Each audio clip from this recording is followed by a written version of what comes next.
Gladiator, are you ready? What you hear is what you feel. Well, you started already.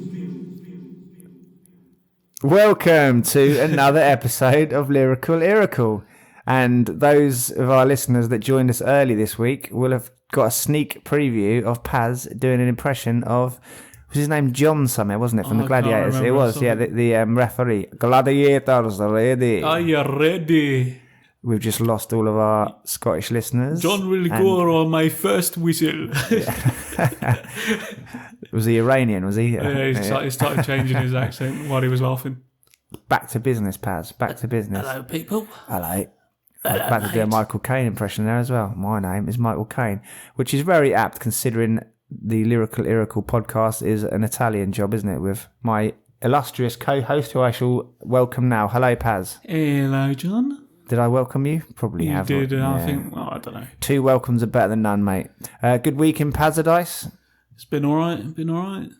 Nothing to report. Nothing new to Nothing new to report, okay. In the old John. Let's Anyway. get to the music. The music. You're here for music. You're here for dance. Music. You're here for song and romance. Let's face the music and dance. So without further ado, Paz, fire up them fingers, old bean. And who have we got first up this week? I haven't seen this.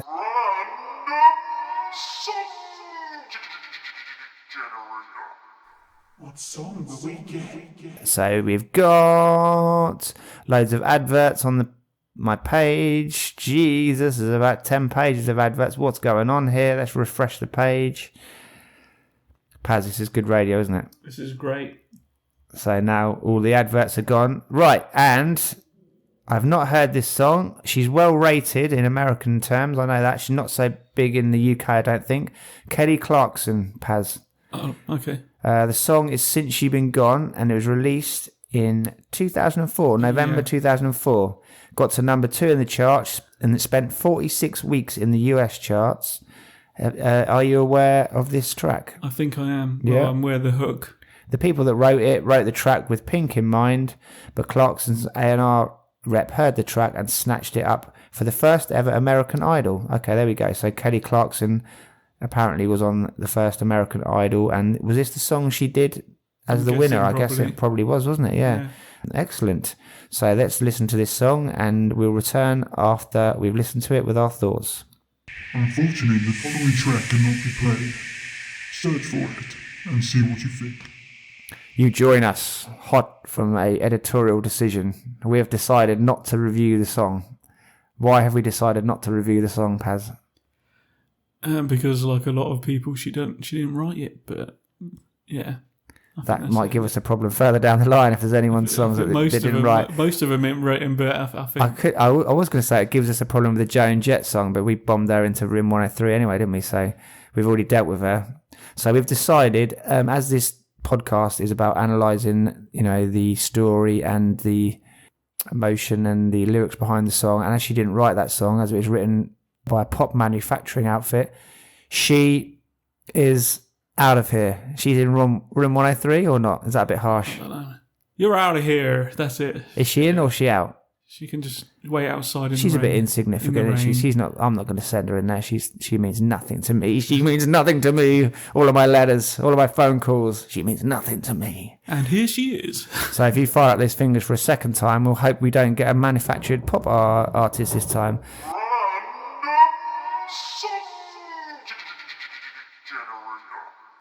What song will we get? Oh, I've heard of this guy, but I don't think I know this song. It was released in August 1981, got to number 16 in the US chart. It was in the charts for 24 weeks, and it's called Superfreak by Rick James. Superfreak. Yeah. Do you know that one? I do, yeah. You do? Okay.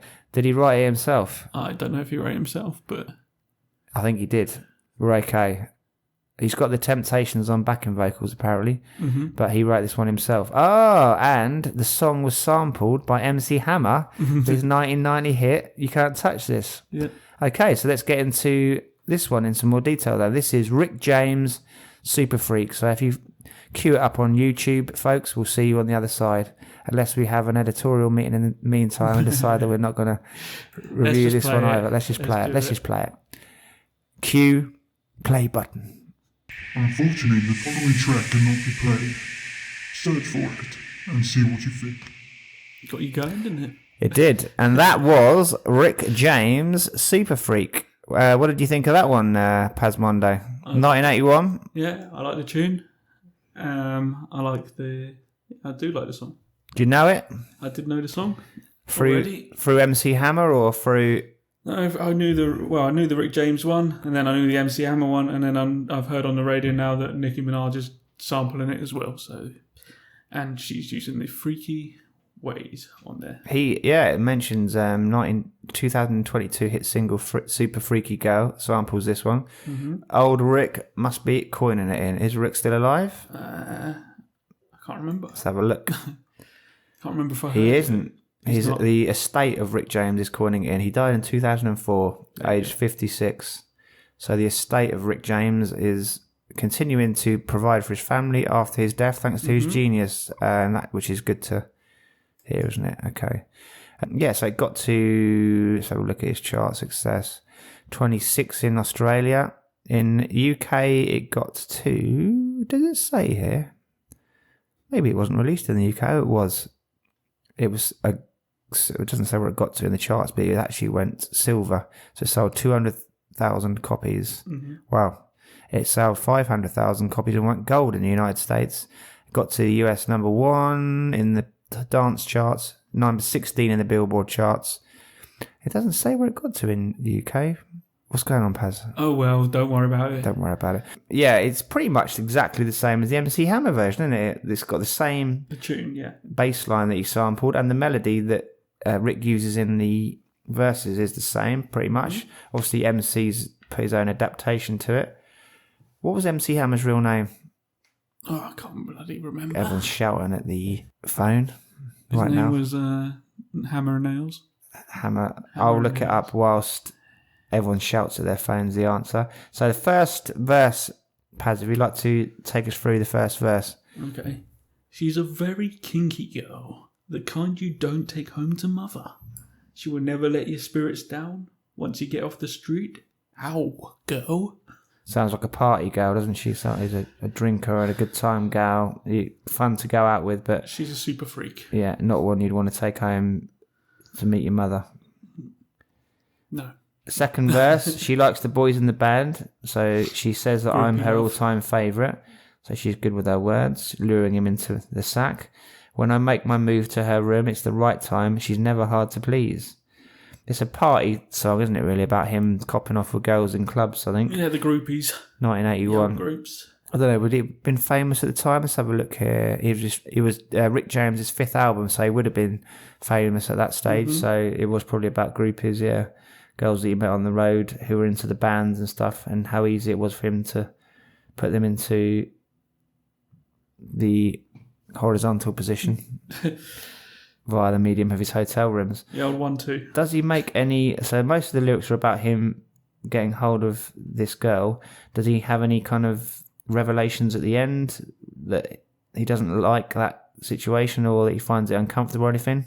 Not really. Not really. Just filling his boots, is he? Like Rick James is just going out clubbing, filling his boots. He says it's not too deep. There's no interpretation to be had. It's just no deepness. It's just Rick going through and enjoying his time with the groupies that he's picked up as a famous pop star. However many there is. Yep. I think it'd be cancelled today, wouldn't he? That he wouldn't ever be able to release a song like that in this day and age without everyone calling him a dirty little perverted. If the estate of Rick James are listening, I did not call him a dirty little pervert. I called the situations that he found himself in, I wish to clarify that, dirty and perverted. But as we've established during the lyrics... John will not complain if there is groupies at the door right now. Well, the estate of John Martin, I've just given my name away to everyone, will be suing Paz for that controversial statement there. Okay, don't go to John's, come to mine, it's all right. Yes, so after last week's recommendation as to Paz's snake and the ladies of Aylesbury, so if you are a groupie of this podcast, neither of us are going to say no. I don't know where I'm going with this. Depending on... I'm going to stop talking before I get myself into further trouble. Did you enjoy the song? I did, yeah. It was a classic, wasn't it? I haven't heard the version of Nicki Minaj. Yes. Is she the girl with pink hair? Does she have pink hair or I something? think she changed her hair all the time. Okay. Yeah. I've seen her on the Kardashians or something, I think. Does she knock around with I them? don't Or know if she's on them. I don't know. Not that I watch the Kardashians, of course. Obviously, you watch the Kardashians, but If the lawyers of the Kardashians are listening, I am not casting aspersions over to the quality of their TV show.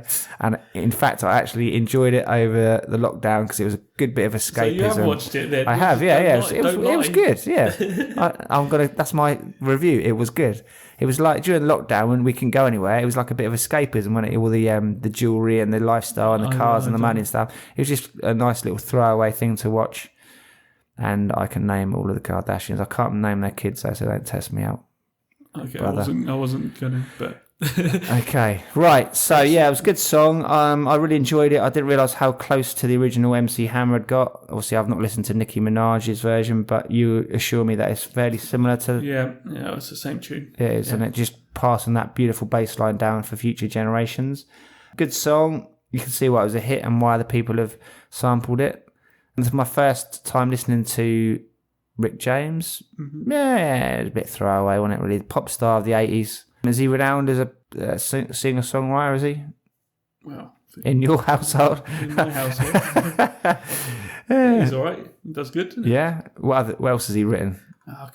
Why are you testing me now? This next part of the podcast is the Rick James quiz. I've just sprung it on. Well, I don't know, mate. Are you saying you don't want to answer? Here's the one question for you. What was Rick James's real name? A spoiler for you. His name wasn't Rick James. Richard Head. No, it wasn't Richard Head, actually. How did you guess? His name was James Ambrose Johnston Jr. Yep, that's what I said. Which is quite funny because I have a friend called James Ambrose. Oh, there you go. Or do I? No, his name's... I'm not going to give his real name. It's not James Ambrose. Well, then it's near enough that. I don't have a friend called James Johnson Jr. either. His name's James. His name's James. We don't call him James either, so I'm not going to tell you his nickname either for fear of the estate of James Ambrose suing me. Oops! I've mentioned his name. Okay. Right, so that genre was funk. That was Rick James. I haven't got a lot to add on it because the lyrics weren't too deep, were they, Paz? The song wasn't too deep. It was just him boasting about how he's getting women throwing themselves at him and he's filling his boots, but he wouldn't take them home to his mother. Mm-hmm. Okay, if you'd like to fire up your fingers under a different beat. Now, after last week's shock revelation, well, it wasn't a shock revelation really, it was a shock and awe tactic by Paz to chuck in one of his own songs.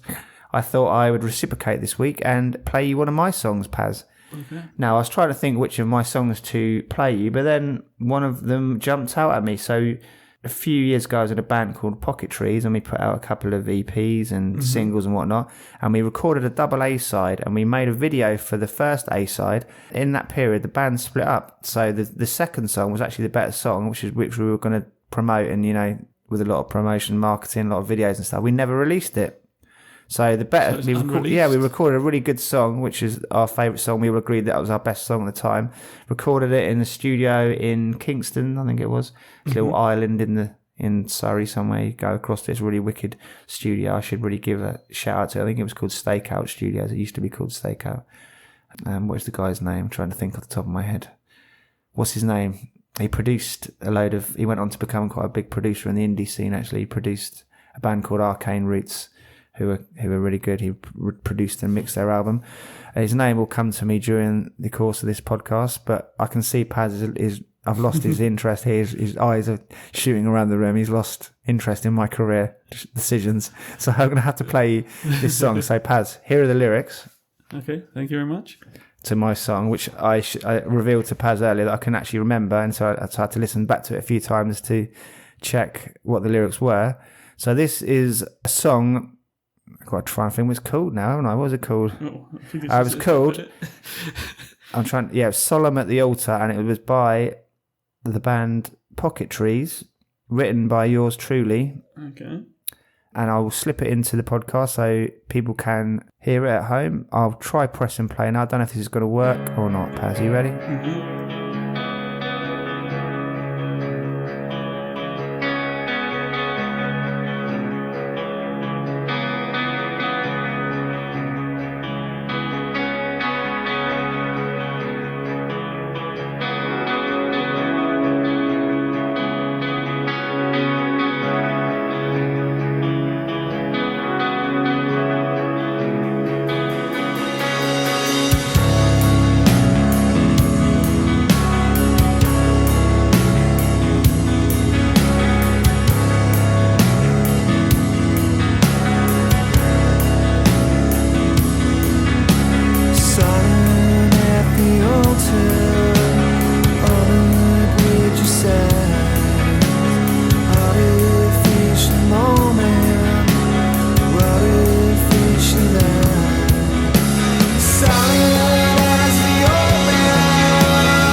And that was Solemn at the Altar by the plucky young underdog band called Pocket Trees. And I can't remember, when did I release that? It might tell me on here, actually. Let me have a look.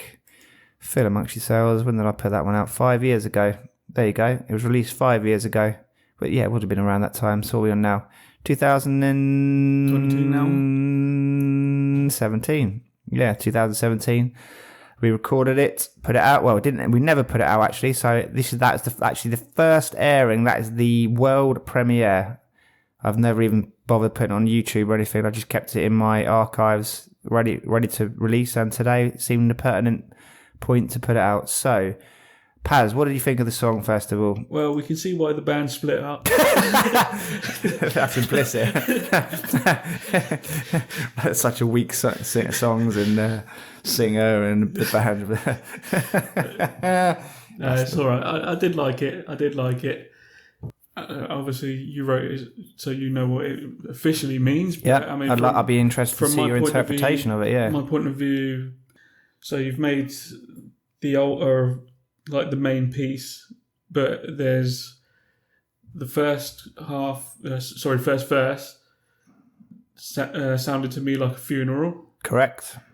Second one like a wedding. Correct. And then it's just people in general with their having to feel like they have to act a certain way and do certain things, but it's not really how they feel. Yeah, that's the perfect way of summarising it. So I always say to people when I talk about that song and those themes around it, that people save their biggest lies for the biggest eyes. So under the eyes of God, people go to church and they're not really religious, are they? Mm. And they go there to get married and they go there for funerals and they act all, oh yeah, I loved Ken. He was such a dear friend of mine. I was like, well, why didn't you fucking bother with Ken when he was alive? Exactly. No one bothered going to see him. You didn't, spend any time with him. You didn't ring him up to see how he was.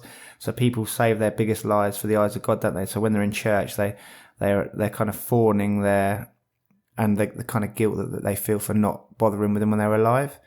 And the second verse is about weddings, how there was a bit of pop at an ex-girlfriend of mine, I think. It probably was. Most of my songs are. How women get married when they get to a certain age because they think they should get married and settle down, and they don't get married for love. It's because they get married because their biological clock is ticking and they think they should get married and settle down. Well, they want half. Yeah, basically that. So again, it comes back to my themes of people saving their biggest lies for the eyes of God. So a lot of women get married and they're not in love with the person they're getting married to. Obviously, men do that as well, I should clarify. Obviously, I'm sure some men get married when they're in love with other women as well, or even other men, I'm sure. So, yes, so the whole themes of the song is about how people, save their biggest lies for when they're in church, basically. So it couldn't have bigger eyes. Hypocrites, basically. Mourning over people who they didn't bother with when they were alive, and people who get married to people they don't love just because they think it's the thing to do, social dictate at the time kind of thing. And, the end bits of the song are just me pointing out that those thoughts and feelings and actions are a bit fake and destined to failure. Holding by holy buys, and the other thing was dawnings. There was a bit of a theme there, if you mentioned. So the dawning of the wedding, so that you get married, and on day one of the wedding, suddenly it's like papering over the cracks and everything's going to be amazing because you're now married, but you've still got the same issues, you've still got the same emotional problems in the marriage and the relationship issues and stuff. And just because you got married, it doesn't mean those all go away.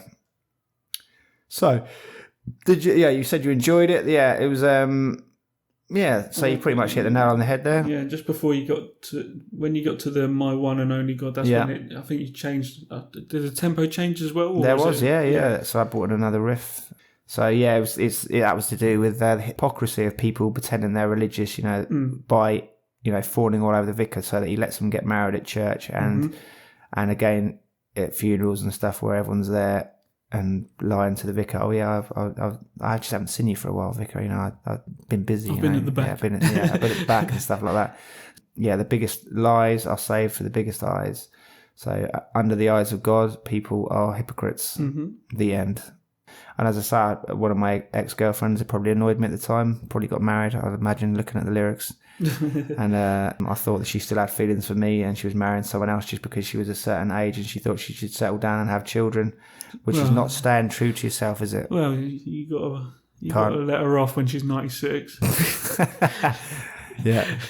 I don't need you to follow us on social media or anything because the band's no longer together. I'm in a new band at the moment, but we haven't got a name or anything, so we've only just started out, so I'm not going to even push you to that one. Just use the same name. yeah, we could do, couldn't we? So that was the world premiere of Solemn at the Altar. I hope you enjoyed that, folks. If you didn't, tough. If you didn't, I'm going to throw you in room 103 with all the other rogues and vagabonds. That leads us on to our next track. That have those fingers, please, Pasmondo.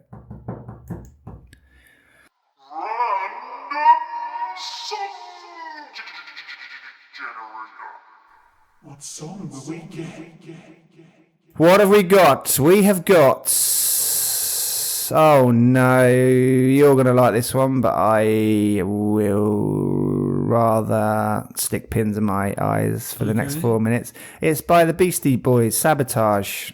Beastie Boys. I didn't mind this song, to be fair. Released in May 94, did not chart I don't know if they didn't release it as a single. Maybe not. Maybe they put it out to promote the album or something.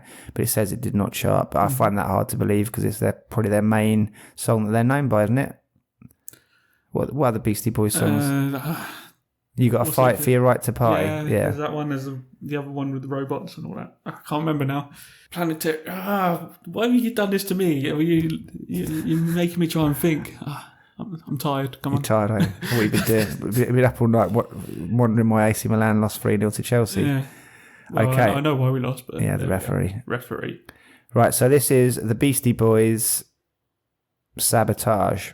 I remember it coming out at the time, and I liked it. I hadn't really, listened to Beastie Boys before. They were just kind of a rap outfit that I know of. And then they released this one because that's when all the grunge bands were out, so they had that riff on it, so they were trying to muscle in on the territory at the time. So this is Sabotage by Beastie Boys. Speak to you on the other side. Unfortunately, the following track cannot be played. Search for it and see what you think. You're coming hard with Sabotage. Are you ready, Paz? What do you think of that one then? Well, it's not one of the best for me to say, but but it sounds like it's something's happened. I don't know what, but something happened where they're claiming that people were trying to sabotage them. Well, I happen to know the answer to that very question because it's on my screen here. But we'll talk we'll talk a little bit about it first. So it was released in 1994. Sabotage was released as the first single from their fourth album, Ill Communication or 333 Communication. What do you reckon that is? It's just got I Communication. Okay, so the background. The song was first conceived when MCA played the signature bass line one day in the studio, and it immediately caught the band's attention. Sounds like Coldplay again, doesn't it? When he played those amazing chords. Both Ad Rock and Mike D picked up their respective instruments and started building on it. I noticed they didn't go into as much detail as Coldplay. Both Ad Rock and Mike D were so struck by the brilliance of those beautiful chords that they dropped what they were doing and then picked up their respective instruments and started building on it. According to Ad Rock in the 2020 Beastie Boys story documentary, I'm not going to read that because it tells you what the lyrics are about. So if you'd like to take on the first verse, then Pasmondo, Old Bean. Right. Well, it's similar to the last one. There's only a few differences, but I can't stand it. I know you planned it. I'm going to say it straight, this Watergate. I can't stand rocking when I'm in here because your crystal ball ain't so crystal clear. So while you sit back and wonder why, I got this fucking thorn in my side. Oh my God, it's a mirage. I'm telling you all, it's a sabotage. That's it. Then we go on, so listen up, cause you can't say nothing, you're shutting me down with a push of your button, but I'm out and I'm gone, I'll tell you now, I'll keep it on and on. Come on, this is supposed to be like, I rap one verse, you rap the next, you should have jumped in there immediately. Ready? Go. Say it again. I'll tell you now, I keep it on and on. Cause what you see, you might not get. And we can bet. Oh, so yeah. Don't you get You're scheming on a thing that's a mirage. I'm trying to tell you now. It's a sabotage. You're coming off wrong. It's a sabotage. Who knew that bit was coming on strong? It's a sabotage. Apparently it's listen all y'all. Listen all y'all. It's a sabotage. So the fourth verse is actually a repeat of the first verse. So would you believe it or not, Paz? Well, not completely. It does then go because I feel disgraced because you're all in my face. But make no mistakes and switch up my channel. I'm Buddy Rich when I fly off the handle. What could it be? It's a mirage. You're scheming on a thing. It's a sabotage. It's a sabotage. It was actually written about their producer, who they thought was scuppering some of their ideas. Paz, there we go. Yeah. So it says the song creates a fictitious rant about how the band felt their producer was the worst person ever and how he was always sabotaging us and holding us back. So I think it was tongue-in-cheek. Obviously, they worked with the producer again, so it was tongue-in-cheek. Did you know... A little fact for you, the video was created as well by Spike Jonze, who you will remember from previous episodes also created that Weasel one, you know, the Buddy Holly one and the Happy Days one. So Spike Jonze was apparently the go-to producer of videos in the early to mid 90s, wasn't he? Mm-hmm. Okay, and the band featured in the video themselves.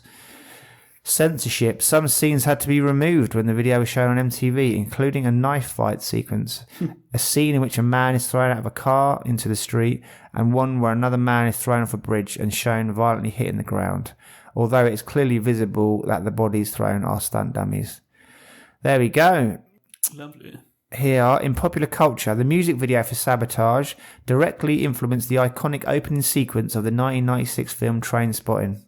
Boom. Are you a fan of Beastie Boys? Yeah, I don't mind them. Yeah, they're alright. And what's their rap star? Are they gangster rappers or are they? I wouldn't say gangsters. No. I wonder what you'd class them as. Let's have a look. Let's see what They kind of mix the hip hop and rock type. rap rock they're classed as on Wikipedia. Are they still going? No, I think at least one of them's dead. Really? Let's have a look. Let's educate the listeners, see who's alive and who's dead. It doesn't tell us. History, Def Jam, moved to Capitol Records, Hello Nasty, the Five Boroughs Mix-Up, the Hot Sauce Committee. These are not random words. I'm just shouting out, such as my love for Beastie Boys, that they are, two of them are dead. Two are dead. On May the 4th, 2012, Mike Yorch died from cancer at the age of 47. Former Beastie Boys guitarist John Barry also died in 2016, age 52, of dementia, blimey, following years of ill health.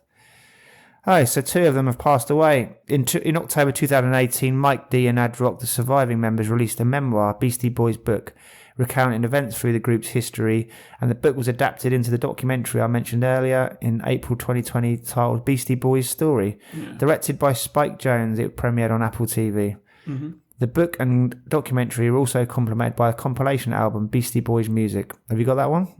I don't have it, no. No? Have you got any Beastie Boys albums? We've got the odd single. Got the odd single on your... I might have somewhere. Yeah. Okay, that was Beastie Boys and Sabotage. I didn't mind that one. It's a nice musically. I had that lovely distorted bass riff, and I guess the high-pitched rapping style that he uses probably helped them, didn't it? Because it helped them stand out from other rappers, because it was it's a different tonal quality, isn't it, his voice to some of the other rappers, which were a bit more deeper and resonant, would you say? Resonant, pasonant? Could well be. Deeper and pasonant. So that leads us to our fourth and final one of the week. If you'd like to fire up your fingers, Paz. What have we got? It's been a varied bunch this week, hasn't it?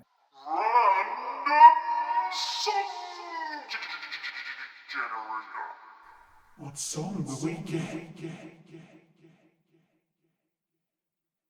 Oh, God, I don't know if we can do this one. What? It's Simon and Garfunkel? No. It's by Foreigner. I want to know what love is. I want you to show me. I think it reads Simon and Garfunkel. Does it? The Sound of Silence. Oh, yeah. Very clever. We're going to do the next one on the list because I don't want to do Foreigner because that's cheesy 80s hair metal. So the next one on the list is, if you'd like to fire up your fingers for the big reveal, released in August 2001. It was, again, didn't chart, so I guess it was a promotional single for an album, so they just used it to promote the album. It's by The Strokes, Last Night. Great song. That's what you were doing, weren't you? What, The Strokes, Last Night? That's I thought you'll all know this one when you prime it up on YouTube. It's a classic song from the Noughties, I guess, wasn't it? If it's out in 2001. This is The Strokes, Last Night. Unfortunately, the following track cannot be played. Search for it and see what you think. And that was Last Night by The Strokes. It released in October 2001. And yeah, I think I know this one. It was all over MTV for a while. As we just discussed, as we were listening at the end there, it seems like another one of those songs we've discussed on previous episodes where the jam and the vibe in the room, they've got some nice chords going, a nice chord sequence, and then the singer rasps out that vocal, which is a really wicked vocal melody, isn't it? It's a nice little tune, and a really raspy vocal really suits the mood of the song and the mood of the band nicely. If you'd like to go through the first verse then, Paz. Well, I think it starts with the hook, really, doesn't it? Yeah, it does. Straight in with the chorus, yeah. Last night she said, "Oh baby, I feel so baby, down." I feel so down. Okay, sing Oh, if it you want. turned me off when I feel left out. So I turned around. Oh, baby, don't care no more. I know this for sure. I'm walking out that door. It seemed like some of the lyrics were kind of forced in, didn't it? But the raspiness of the vocal kind of carried it, didn't it?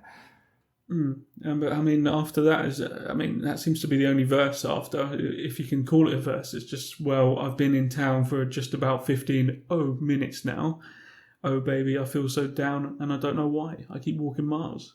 And it's just bridge hook. Yeah, it seems to be about him running away, doesn't it, from a situation. Maybe, what kind of situation could that be? A relationship? Oh, she's turned off, it says. Yeah. Feeling down. This is what she said. So. Yeah, there's a few lines in there where he says that she's annoyed him by things she said, so maybe he's just had enough of her and he's running away, kind of thing, rather than dealing with the issues at hand. He's thought, I'm fleeing, I'm going, I'm out of here. And that's why he had Capiche, I'm out of it. The Stroke last night. The Strokes last night, yeah, it's a good song, that. I do like it. It always a sign of a good song. When it got to the end there, I wanted to hear another version of that chorus. It's keep going back to that hooky bit, don't we? Last night, she said. You can see why they went back to it, because it is very catchy, isn't it? Really good song. Let's see if we can find out what it's actually about. Background. So the track was produced by Gordon Raphael, and it started out as a B-side from another song they were working on called When It Started. Seems to be a trend, doesn't it, Paz? Quite often we hear that, don't we? And when we're looking into the backgrounds of these stories, that they were working on another song which they were more hopeful of being a hit, and then they kind of, as an aside, worked on another one which came out to be, I guess they flow more naturally, don't they? They don't overthink them, those kind of songs. The song's opening riff and overall structure is based on American Girl by Tom Petty and the Heartbreakers. Maybe we should check that one out next time and see if that starts with the main hook, chorus, and then follows a similar structure. In a 2006 interview with Rolling Stone magazine, Petty commented, "The Strokes took American Girl for last night. There was an interview that took place with them when they actually admitted it. That made me laugh out loud. I was like, okay, good for you. That doesn't bother me at all." The Strokes were invited to be the opening act for several dates on Tom Petty and the Heartbreakers' 2006 tour. It doesn't really say too much about what the song's about, does it? Just reading through it. It says he throws the microphone about. Yeah, there's no mention of what the song's about, really. Oh. Just a woman that feels down and he doesn't care anymore. No, apparently so, yeah. Yeah, no mention of what it's about at all. So if there are any Strokes fans out there who know what that song is about, write into pasmondo@hotmail.com and we'll file it in the bin. But that was I like that song. I didn't mind listening to that. Not a real email address before anyone thinks that isn't, yeah. So if whoever owns pasmondo@hotmail.com, you're about to get a load of abuse from Strokes fans. From John fans. Strokes fans, I think. So did you know, here's a little tidbit for you before we leave. So that was released as a single to promote the album, and they released 4 different edits of the song with different mixes, as if to hammer home the song. I think they built their whole career off that one. It sort of made them as a band, didn't it? Brought them onto everyone's radar.